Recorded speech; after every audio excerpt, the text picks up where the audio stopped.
আৰম্ভণিতে ভাৰতীয় জনতা পাৰ্টিৰ সক্ৰিয় কাৰ্যকৰ্তা আমি এটা বৈঠকৰ ব্যৱস্থা কৰিছোঁ। আমি আজি মা মহামায়া পাতুকা ধামত এই বৈঠক আহ্বান কৰিছোঁ আৰু আসনসোল পঞ্চায়ত নিৰ্বাচন সম্বন্ধে আমি আলোচনা কৰিছোঁ আৰু মাননীয় মুখ্যমন্ত্ৰী নিৰ্দেশ কৰ্মী ভাৰতীয় জনতা পাৰ্টিৰ নিৰ্বাচনৰ ৰণকৌশল সম্বন্ধে আলোচনা আৰু আমি সকলোৱে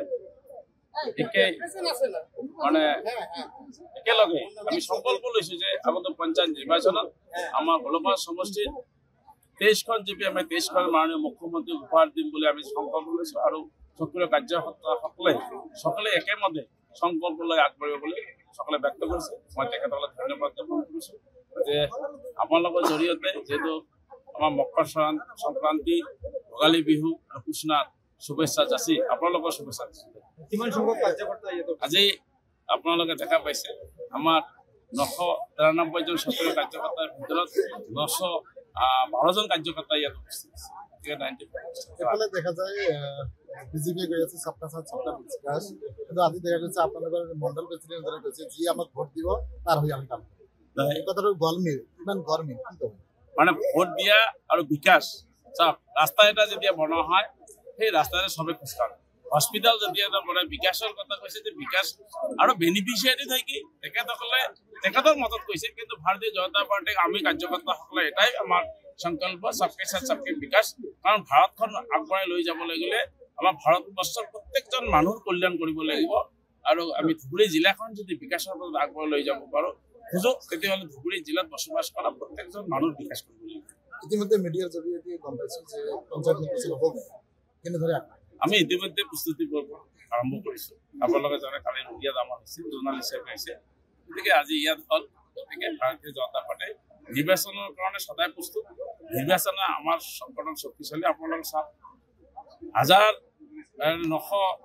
993জন কাৰ্যকৰ্তাৰ ভিতৰত 912জন কাৰ্যকৰ্তা উপস্থিত থাকে, যথেষ্ট সক্ৰিয়। গতিকে কাৰ্যকৰ্তা সক্ৰিয় থাকে সংগঠন শক্তিশালী হয়। সংগঠন শক্তিশালী থাকিলে নিৰ্বাচনত যুঁজাৰ কাৰণে সহজ হয়। তাৰ উদাহৰণ বহু।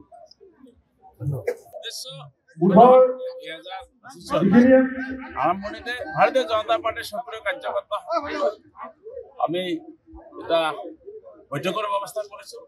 আমি আজি মা মহামায়া পাতুকা ধামত এই বৈঠক আহ্বান কৰিছোঁ আৰু আসনসোল পঞ্চায়ত নিৰ্বাচন সম্বন্ধে আমি আলোচনা কৰিছোঁ আৰু মাননীয় মুখ্যমন্ত্ৰী নিৰ্দেশ কৰ্মী ভাৰতীয় জনতা পাৰ্টিৰ নিৰ্বাচনৰ ৰণকৌশল সম্বন্ধে আলোচনা আৰু আমি সকলোৱে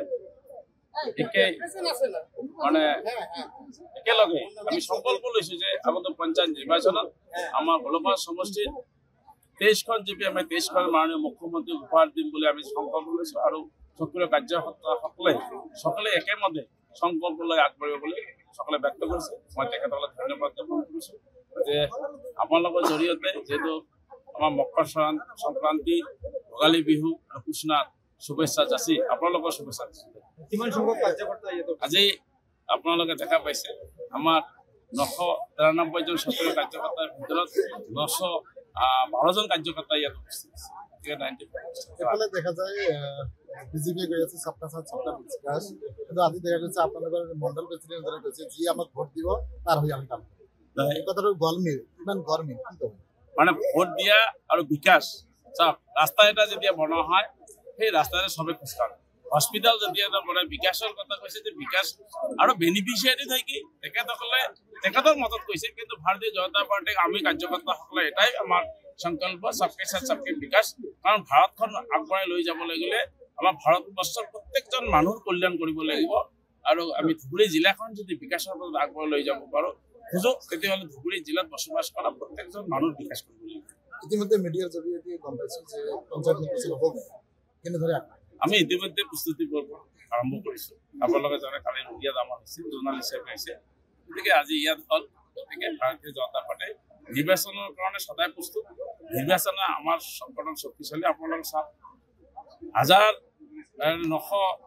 993জন কাৰ্যকৰ্তাৰ ভিতৰত 912জন কাৰ্যকৰ্তা উপস্থিত থাকে, যথেষ্ট সক্ৰিয়। গতিকে কাৰ্যকৰ্তা সক্ৰিয় থাকে সংগঠন শক্তিশালী হয়। সংগঠন শক্তিশালী থাকিলে নিৰ্বাচনত যুঁজাৰ কাৰণে সহজ হয়। তাৰ উদাহৰণ বহু। যিকোনো খবৰৰ বাবে যোগাযোগ কৰক 7099017330 লগতে 7099017110 নম্বৰত।